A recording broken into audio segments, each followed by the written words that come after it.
Hey everyone, this is Finding Value. I want to touch on something. I'm going to talk about real negative rates. And what real negative rates are is you've got, let's say, a 10-year treasury bond that's yielding 0.5%. I think that's roughly where it is right now. And you have an inflation rate that, say, is 2%.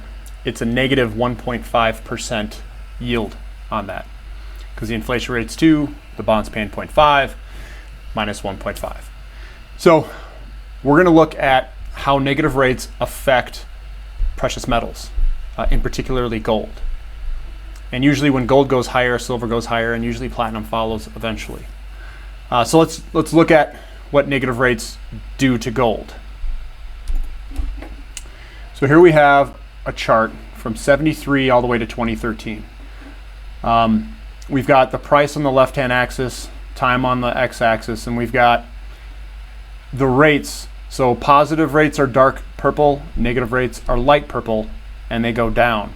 So what we want to see is when the rates are increasing, or I should say this is decreasing, when the rates are decreasing negatively at a greater rate, you'll see usually the trend is usually higher.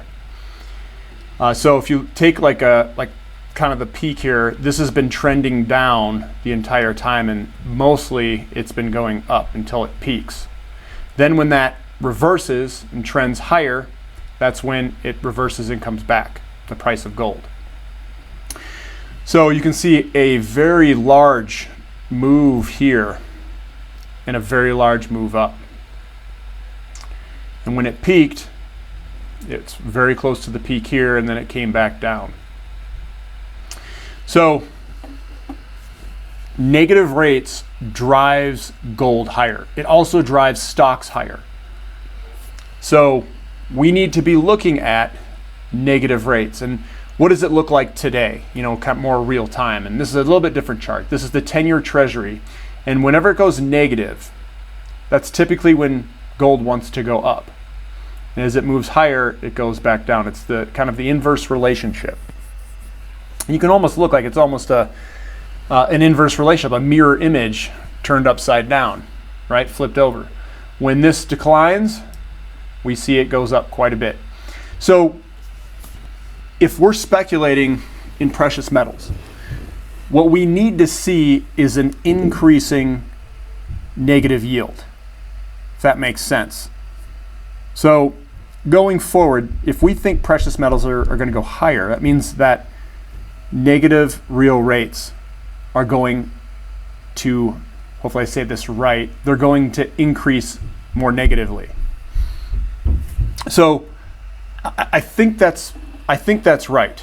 And I think we have, we're going to get larger negative rates. And if you look out, the Fed has said that they're going to hold rates to 0. I think they may even go negative if the stock market runs into some problems. They are trying to prop up bonds and stocks. They're going to get into a situation where it's going to be very difficult to prop it all up. And the reason I say that is they're going to go negative and they're going to keep dropping it. They're going to either print more money to get the inflation rate higher, or they're going to hold rates and try to push rates lower, or both at the same time, which means it's that difference between the 10-year treasury and inflation is going to get larger and larger, which is going to push all precious metals higher.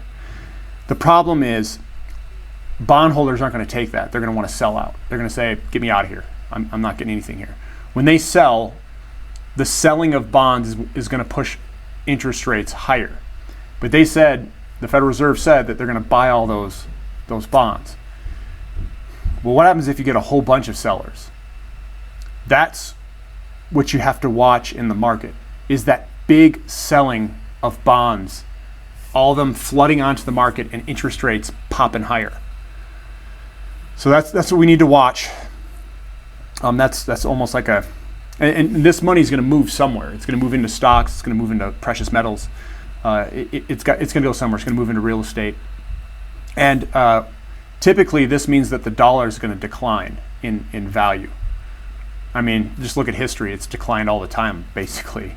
But negative rates really has declines in purchasing power of the dollar. So you got to watch out for declines in purchasing power of dollar. Precious metals are typically the safe haven because you can't run into bonds because there's no return in bonds. In stocks, they're going to try to prop this up. It will prop up stocks, but we'll see to what extent are they going to go to prop up stocks, and they being the Federal Reserve. I don't know. They're probably going to go to a pretty large extent, which means precious metals are going to go pretty damn high because of real negative rates and the increasing difference between the Treasury bond and inflation. All right, this is Finding Value. I just wanted to share that. We'll keep watching it on this channel to see what those differences are. Maybe I'll include it in the market updates that I'll do on a weekly basis for like a market wrap up each week. So we can always see this each week and the progression of it. So thank you, subscribe, and I hope you guys are having a good day.